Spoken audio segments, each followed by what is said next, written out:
Welcome to another segment of Fire Engineering's Training Minutes. My name is Ric Jorge, and I'd like to welcome you to sunny South Florida. Today is video number 4 of a series of resiliency videos that we've been filming.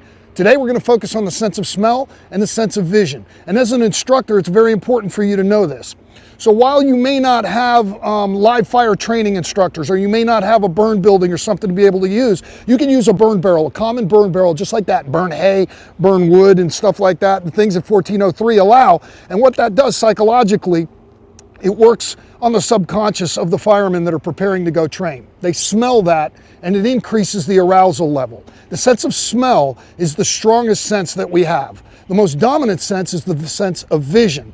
And inside, rather than black out the firemen, what we have is Hollywood smoke.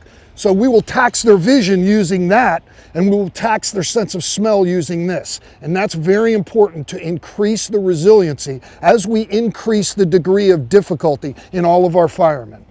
Right now, we're going to watch our 2 firemen walk up as they're going to force the door, very traditional force. They're going to walk up to it, and they're going to go ahead and force it. They're going to set up. He's feeling his door.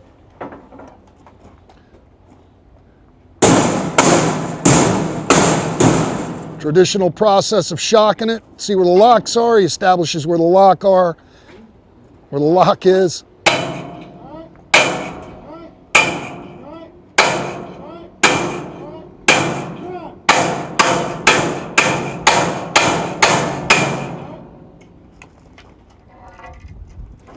Now they go ahead and force the door as easily and calmly as possible.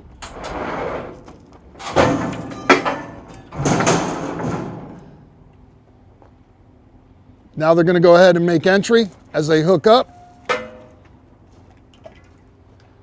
Things don't always go as planned when we videotape things, so your prop's going to slide. It doesn't mean that you stop and reposition the prop. You just roll with it.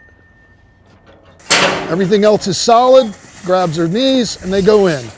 And now what we've got here is our Hollywood smoke as they go and make entry. Now their vision is obscured and they still have the sense of smell that they were smelling from the exterior to increase the arousal levels. The arousal levels are important that we work on it when we train. It's not just doing tactics and techniques, it's the ability to be able to increase the degree of those tactics and techniques, but also to tax the senses. And as an instructor, that's important because what you're working on is resiliency. Resiliency comes by the comfort that you have, the ability to be able to stretch yourself and be confident and comfortable in what it is that you're doing. If you don't incorporate the senses, you're not making it realistic. If you're not making it realistic, you're wasting your time, you're wasting the fireman's time. My name's Ric Jorge. This is Fire Engineering. This is Training Minutes. Thank you very much for joining us.